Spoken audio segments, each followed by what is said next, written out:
Prabu Pandu Dewanata adalah raja yang terkenal bijaksana oleh rakyatnya. Pada suatu hari, diceritakan Prabu Pandu Dewanata sedang mengalami kebosanan di istana Hastinapura. Beliau berencana untuk berburu rusa di hutan untuk mengatasi kebosanannya. Bagaimana ceritanya? Kita Aku bosan di saksikan. istana terus. Aku akan pergi berburu. Aku akan mencari rusa di hutan.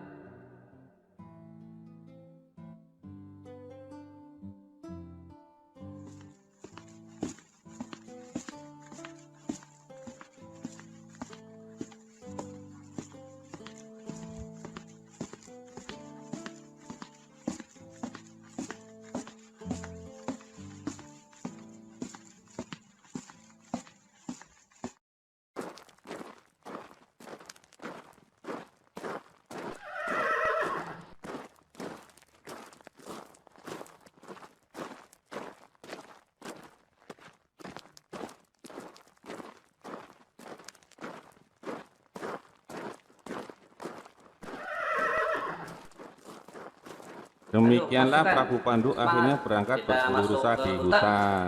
dan Beliau cari rusa diiringi yang oleh banyak. prajurit-prajurit menuju Rimba Tundalaya. Setelah tiba di Rimba, Prabu Pandu turun dari kudanya. Tetapi aneh, hari itu Rimba Tundalaya sangat sepi. Tidak ada satupun binatang buruan. Prajurit pengiring pun merasa kecapean dan mereka beristirahat.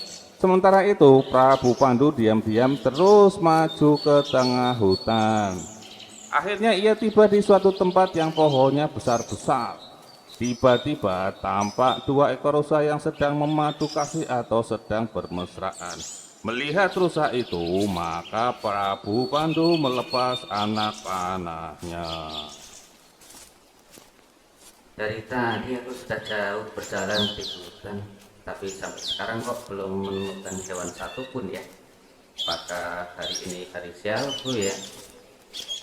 Eh, di situ aku melihat ada sepasang rusa di sana. Aku akan memanahnya.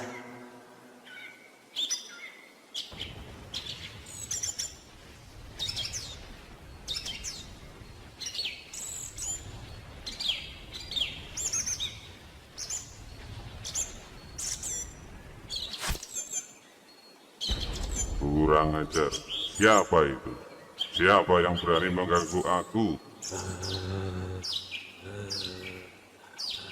Akan aku kutuk orang itu. Hei Raja Guru, apa dosaku hingga kau melepaskan panah kepadaku? Aku tidak berdosa. Wajar kalau pemburu melepas anak panahnya kepada buruannya. Aku adalah Begawan Suhatra. Aku sedang melepas rindu bersama istriku. Aku menjadi kijang agar perasaan lebih tentram. Mulai hari ini kamu kukutuk. Kamu tidak akan bisa melepas rindu bersama istrimu. Prabu Pandu duduk terlemas. Ternyata rusa itu adalah jelmaan Begawan Suhatra yang sedang memadu kasih dengan istrinya. Prabu Pandu Dewanata mendapat kutukan dari Begawan Suhatra karena telah memanahnya. Prabu Pandu tidak akan bisa memadu kasih atau bermesraan dengan istri-istrinya. Jika melakukannya, maka dia akan mati. Kemudian Prabu Pandu kembali ke Astina dan menceritakan kepada istri-istrinya dan keluarganya. Dinda, aku mendapat kutukan dari pegawai Suhatra. Mulai hari ini, aku tidak bisa berhubungan dengan kalian para istriku. Aku tidak bisa melepas rinduku pada kalian. Aduh, kejam sekali kutukan itu. Bagaimanapun kami akan selalu mengikutimu, Kakang. Kemanapun kamu pergi, kami akan ikut serta bersamamu, Kakang. Aku menyesali perbuatanku. Aku akan bertapa di pegunungan Saptarengga. Aku akan mendirikan pesanggrahan di sana. Paman Bisma, mulai hari ini aku mundur sebagai Raja Hastina. Aku akan memohon kepada Dewata. Semoga para Dewata mengampuni dosaku dan menghilangkan kutukanku itu, Paman. Baiklah Pandu, Paman setuju. Tapi bagaimana dengan kerajaan ini?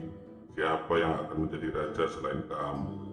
Aku tidak mau menjadi raja karena sumpahku kepada ayahku dahulu, Pandu. Kanda Desa adalah yang paling berhak, Kanda. Kanda adalah anak sulung. Baiklah, aku setuju. Aku akan menjadi wakil raja. Tapi jika kamu kembali, akan kuserahkan harta kerajaan ini kepadamu lagi. Akhirnya kerajaan Hastinapura diserahkan kepada kakak Pandu yaitu Prabu Destarasta. Inilah awal mula perebutan kekuasaan kerajaan Hastinapura antara Pandawa dan Kurawa. Prabu Pandu disertai kedua permaisuri berkelana meninggalkan istana Hastinapura. Mula-mula mereka menuju pegunungan Nagasata, kemudian pindah ke Gunung Citrarata, kemudian melewati Gunung Himawati, dan tiba di daerah Gandamadana. Sampai akhirnya mereka tiba di pegunungan Saptarengga. Di pegunungan Saptarengga inilah Prabu Pandu mendirikan sebuah pertapaan. Dewi Kunti yang tidak bisa bersambung dengan Pandu memiliki ajian ajaib. Dia terus bersemedi dan berdoa kepada Dewata. Karena dia tidak bisa berhubungan dengan Pandu, dia memohon agar Dewata memberikan keturunan. Dewi Madrim pun mengikuti Dewi Kunti. Akhirnya Dewata juga mengabulkan permohonan Dewi Kunti dan Dewi Madrim. Tiba-tiba terdengar kabar duka dari Prabu Pandu. Prabu Pandu tidak bisa menahan hawa nafsunya. Prabu Pandu melanggar kutukan dari Begawan Suhatra. Prabu Pandu pun wafat. Menurut cerita, sang istri harus ikut mati, yaitu Labuh Geni. Namun karena anak-anaknya masih kecil, atas desakan Dewi Madrim, hanya Dewi Madrim yang ikut mati dengan Prabu Pandu.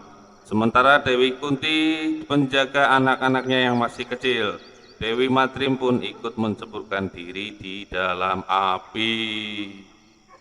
Dari doa Dewi Kunti dan Dewi Madrim lahirlah keturunan dari para dewata. Keturunan Dewi Kunti yang pertama adalah Yudhistira atau Puntadewa yang merupakan keturunan Batara Dharma.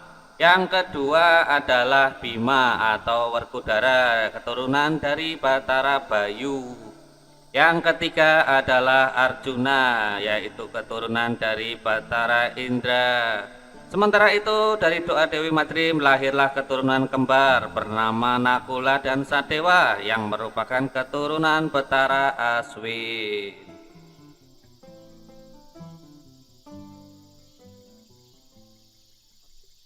Para anak-anak Pandu disebut Pandawa, sedangkan anak-anak Destarasa disebut Kurawa.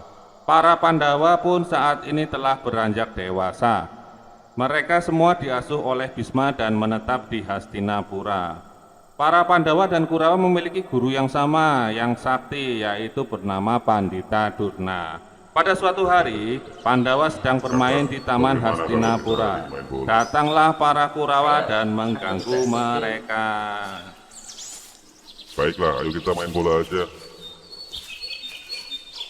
Tapi bolanya mana?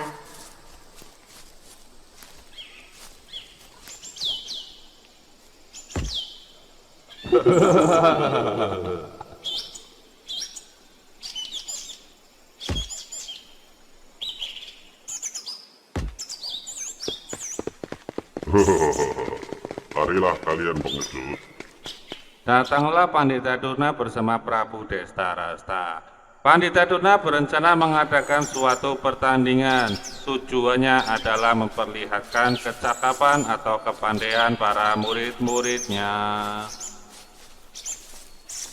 Begini Gusti Prabu, sudah saatnya putra Kurawa dan Pandawa memperlihatkan kepandaian mereka supaya rakyat tahu, Prabu. Oh, itu terserah Bapak Durna saja. Lakukan jika itu yang terbaik, Bapak.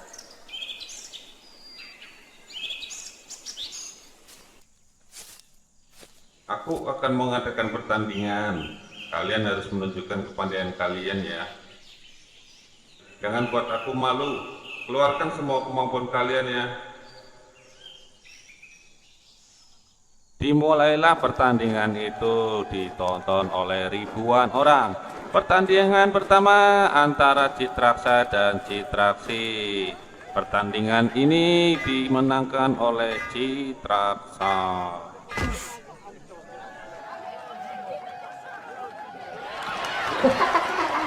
menang. Aku menang. Selanjutnya ada Durmagati melawan Dursasana. Durmagati ini agak pecicilan. Dilempar saja gadanya oleh Dursasana. Dursasana menang. Yes. Aku menang.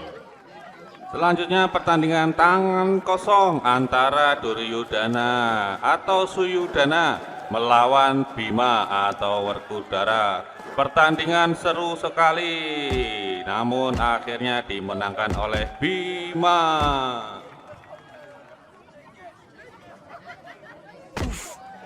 Hanya segitu kemampuanmu.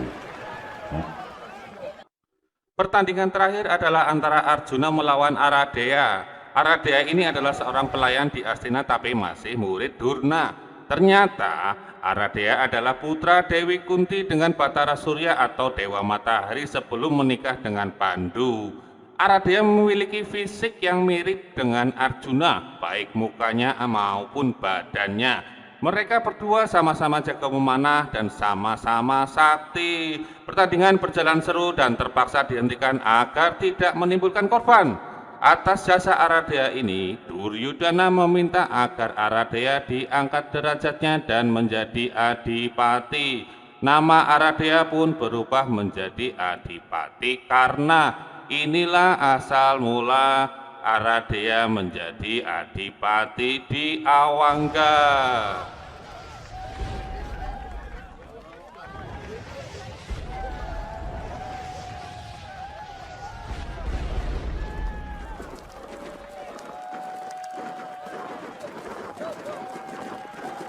Dia adalah Aradea.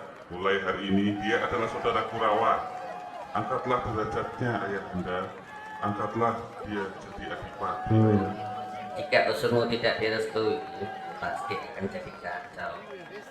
Baiklah, Aradea bisa menjadi adipati di Awangga. Baiklah, Ayah. Akan kujadikan dia saudara kami yang setia.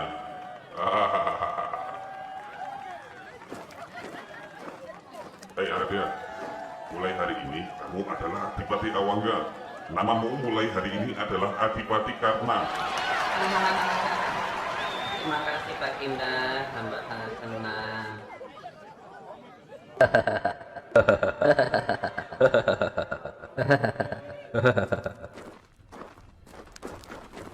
Setelah pertandingan